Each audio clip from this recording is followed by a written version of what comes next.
നമസ്കാരം. മലയാളി വാർത്തയിലേക്ക് സ്വാഗതം. ഓടിക്കൊണ്ടിരുന്ന ട്രെയിനിൽ നിന്ന് ചാടി ആത്മഹത്യ.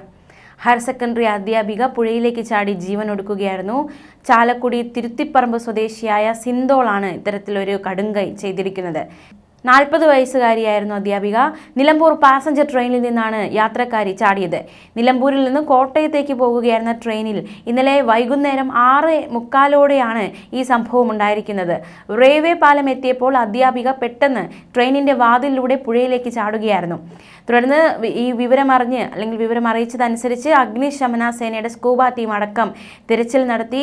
ഏകദേശം 3 മണിക്കൂറിന് ശേഷം, അതായത് രാത്രി 9:30 ഇവിടെ നിന്ന് 5 കിലോമീറ്റർ അകലെയുള്ള സമ്പാളൂർ ഞാളക്കടവ് പാലത്തിന് 300 മീറ്റർ മുൻപായി ഈ അധ്യാപികയുടെ മൃതദേഹം കണ്ടെത്തുകയായിരുന്നു. ചെറുതുരുത്തി ഗവൺമെന്റ് ഹയർ സെക്കൻഡറി സ്കൂളിലെ സോഷ്യോളജി അധ്യാപികയായിരുന്നു ആത്മഹത്യ ചെയ്തത്. 8 വർഷമായി ഗവൺമെന്റ് സ്കൂൾ അധ്യാപികയായ ഇവർ വെറും 3 ദിവസം മുൻപായിരുന്നു ചെറുതുരുത്തി സ്കൂളിൽ ജോലിയിൽ പ്രവേശിച്ചത്. നേരത്തെ Kozhikode Farook government higher secondary സ്കൂളിലെ അധ്യാപികയായിരുന്നു. ചെറുതുരുത്തിയിൽ നിന്ന് ജോലി കഴിഞ്ഞ് മടങ്ങുമ്പോഴായിരുന്നു പുഴയിലേക്ക് ചാടിയത്. ഇവർക്കൊപ്പം ട്രെയിനിൽ ജോലി കഴിഞ്ഞ് മടങ്ങുകയായിരുന്ന അതേ സ്കൂളിലെ അധ്യാപികമാർ ചാലക്കുടി സ്റ്റേഷനിൽ ഇറങ്ങി. എന്നാൽ ഇവർക്കൊപ്പം തന്നെ ഇറങ്ങേണ്ടതായിരുന്നു ഈ അധ്യാപിക. ഇവരെ കാണാതായതോടെ മറ്റുള്ള അധ്യാപികമാർ അന്വേഷണം നടത്തി. ഇത് ഇറങ്ങിയില്ല എന്ന് അറിഞ്ഞു. ഇതോടെ അന്വേഷിക്കുന്നതിനിടെയാണ് ഇത്തരത്തിലൊരു വിവരം അറിയുന്നത്. അതായത് യുവതി ട്രെയിനിൽ നിന്ന് പുഴയിൽ ചാടുന്നതായി കണ്ടെന്ന് 2 യുവാക്കൾ പോലീസിൽ വിവരം അറിയിച്ചിരുന്നു. അവരുടെ കയ്യിൽ ബാഗ് ഉണ്ടായിരുന്നതായും ചാടുന്നതിനിടെ റെയിൽവേ പാലത്തിന്റെ കൈവരിയിൽ ഇടിച്ചതായും യുവാക്കൾ പോലീസിനെ അറിയിച്ചു. ഡിവൈഎസ്പി PC ബിജുകുമാർ, SI ഋഷി പ്രസാദ് എന്നിവരുടെ നേതൃത്വത്തിൽ പോലീസ് സ്ഥലത്തെത്തി. ആത്മഹത്യയ്ക്കുള്ള കാരണം എന്താണ് എന്നതിൽ ഒരു വ്യക്തത വന്നിട്ടില്ല. മൃതദേഹം താലൂക്ക് ആശുപത്രി മോർച്ചറിയിലേക്ക് മാറ്റി. സംസ്കാരം പിന്നീട്. എന്തിനാണ് ആത്മഹത്യ ചെയ്തത് എന്ന ചോദ്യം ഇവിടെ ശക്തമാണ്. അന്വേഷണത്തിൽ കൂടുതൽ വിവരങ്ങൾ പുറത്തുവരും. അതേസമയം നമുക്ക് മറ്റൊരു വാർത്ത കൂടി നോക്കാം. അതായത് ഇപ്പോൾ ഏറ്റവും പ്രധാനമായി നിൽക്കുന്ന മറ്റൊരു വാർത്തയാണ് IB ഉദ്യോഗസ്ഥരുടെ മരണവുമായി ബന്ധപ്പെട്ട് പ്രതി സുഗാന്ത് സുരേഷുമായി കഴിഞ്ഞ ദിവസം തെളിവെടുപ്പ് നടത്തിയിരുന്നു. ഈ വാർത്തയുമായി ബന്ധപ്പെട്ടുള്ള കുറച്ച് വിവരങ്ങൾ കൂടി നമുക്ക് വിശദമായി നോക്കാം.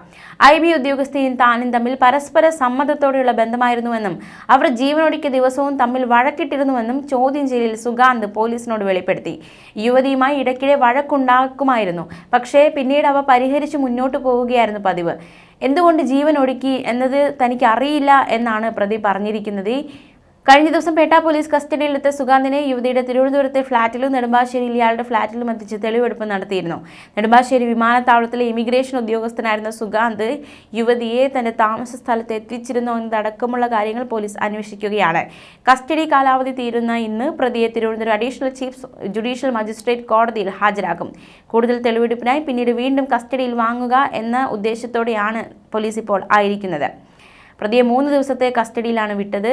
എറണാകുളം, തിരുവനന്തപുരം എന്നിവിടങ്ങളിൽ കൊണ്ടുപോയി എന്തായാലും തെളിവെടുപ്പ് നടത്തിയിട്ടുണ്ട്.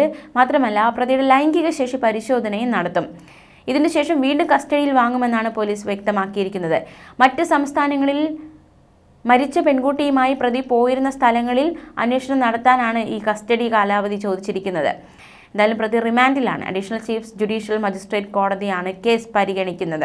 സുഗാന്തിനെതിരെ ഫോണിലെ ഡിജിറ്റൽ തെളിവുകൾ ഉൾപ്പെടെ പോലീസ് കണ്ടെത്തിയിരുന്നു. കസ്റ്റഡിയിലെടുത്ത ശേഷം സുഗാന്തുമായി പേട്ട പോലീസ് തെളിവെടുപ്പ് നടത്തും. ഒളിവിൽ കഴിഞ്ഞ സ്ഥലങ്ങളിലും എത്തിച്ച് തെളിവെടുപ്പ് നടത്തും. 2 മാസത്തോളം ഒളിവിലായിരുന്ന പ്രതി ഹൈക്കോടതി മുൻകൂർ ജാമ്യം നിഷേധിച്ചതോടെ എറണാകുളം സെൻട്രൽ പോലീസ് സ്റ്റേഷനിൽ കീഴടങ്ങുകയായിരുന്നു. 10 വർഷത്തിലേറെ ശിക്ഷ കിട്ടാവുന്ന വകുപ്പുകളാണ് പ്രതിക്കെതിരെ ചുമത്തിയിട്ടുള്ളത്. IB ഉദ്യോഗസ്ഥയെ സുഗാന്ത് മാനസികമായി പീഡിപ്പിക്കുകയും വിവാഹത്തിൽ നിന്ന് പിന്മാറാൻ ഭീഷണിപ്പെടുത്തുകയും ചെയ്തിരുന്നു. യുവതിയിൽ നിന്ന് സുഗാന്ത് പലതവണ പണം കൈപ്പറ്റിയതിന് ബാങ്കുമായി ബന്ധപ്പെട്ട ഡിജിറ്റൽ തെളിവുകൾ പോലീസ് നേരത്തെ കണ്ടെത്തിയിരുന്നു. ഹൈക്കോടതിയിൽ സമർപ്പിച്ച മുൻകൂർ ജാമ്യാപേക്ഷ തള്ളിയതോടെയാണ് സുഗാന്ത് പോലീസിൽ കീഴടങ്ങിയത്. ഫെബ്രുവരി 9 ഇരുവരും നടത്തിയ ചാറ്റിന്റെ വിശദാംശങ്ങൾ അടക്കം കേസിൽ വളരെയധികം നിർണായകമായി മാറിയിരുന്നു. ചാറ്റിൽ യുവതിയെ വേണ്ടെന്ന് സുഗാന്ത് പറഞ്ഞിരുന്നു. എനിക്ക് ഭൂമിയിൽ ജീവിക്കാൻ താല്പര്യമില്ല എന്നായിരുന്നു യുവതിയുടെ മറുപടി. നീ ഒഴിഞ്ഞാലേ എനിക്ക് അവളെ കല്യാണം കഴിക്കാൻ പറ്റുമെന്ന് സുഗാന്തും തിരിച്ചു മറുപടി നൽകുന്നു. മറുപടിയായി അതിന് ഞാൻ എന്ത് ചെയ്യണം എന്ന യുവതിയുടെ ചോദ്യത്തിന് നീ പോയി ചാകണം എന്നായിരുന്നു സുഗാന്തിന്റെ മറുപടി. ഇതാണ് ആത്മഹത്യ ചെയ്യാനുള്ള പ്രേരണയായി പോലീസ് കണ്ടെത്തിയിരിക്കുന്നത്. എന്തായാലും നിർണായകമായ കേസാണ്. മാർച്ച് 24 തിരുവനന്തപുരത്ത് പേട്ടയ്ക്ക് സമീപം റെയിൽവേ ട്രാക്കിൽ IB ഉദ്യോഗസ്ഥയെ മരിച്ച നിലയിൽ കണ്ടെത്തിയത്. മകളുടെ മരണത്തിന് പിന്നിൽ സഹപ്രവർത്തകനായ സുഗാന്ത് സുരേഷ് ആണെന്നും ഇയാൾ മകളെ ലൈംഗികമായും സാമ്പത്തികമായും ചൂഷണം ചെയ്തിരുന്നെന്നും ആരോപിച്ച് കുടുംബം രംഗത്തെത്തിയിരുന്നു. തുടക്കം മുതൽ തന്നെ തെളിവുകൾ നിരത്തിയായിരുന്നു കുടുംബം സുഗാന്തിനെതിരെ ആരോപണവുമായി രംഗത്ത് വന്നത്. പോലീസ് അന്വേഷണം തുടങ്ങിയതോടെ സുഗാന്ത് ഒളിവിൽ പോയി.